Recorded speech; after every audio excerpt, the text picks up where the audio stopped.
Rado, ty ako šéf nášho vývoja, prosím ťa, povedz mi, ako vzniká software. Fakt chcem vedieť, koľko je do toho ľudí zapojených, aký to je priebeh.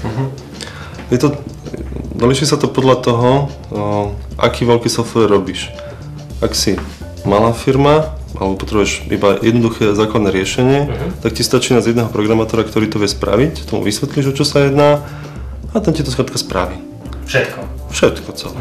Ty mu povieš, čo chceš, na akom prostredí to má byť, Windowsy, Android, hocičo, a on to spraví. Ako náhle to má byť zložitejšia vec, alebo to chceš používať dlhší čas, dlhý čas, tak vtedy už potrebuje zabezpečiť to, aby sa ti pri tom vývoji nepokazili tie predchádzajúce veci, ktoré si predtým tomu programátorovi povedal. No a vtedy do toho nastupujú ďalší ľudia, ktorí zabezpečujú práve tú stálu kvalitu toho výstupu. To znamená, aký tam je proces? Niekto to vymyslí, potom to naprogramuje a ďalej? Tam potom začína tým, že programátorovi to dá na stôl analytik, ktorý to premyslí tak, aby to zapadlo do celej koncepcie, ako skladačka. A za programátorom sú potom testery, ktorí skontrolujú, že to, čo predtým fungovalo, funguje naďalej.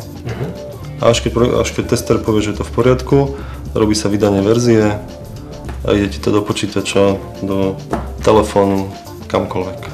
Dobre, teraz keď si spomínala, že čím dlhšie, tým do toho viacej ľudí zapojených, to znamená, že čím dlhšie ten software existuje, tak je drahší a drahší? Je to tak, že časom narastá relatívny pomer medzi nákladmi na testovanie a nákladmi na vývoj nových vecí. Jednoducho, toľko sa mi toho napriliepa, že musím to testovať relatívne dlhšie. Našťastie to nie je to, že to musí byť aj celé drahšie, pretože sa snažíme potom sa tomu brániť tak, že robíme mesačné cykly, mesačné verzie.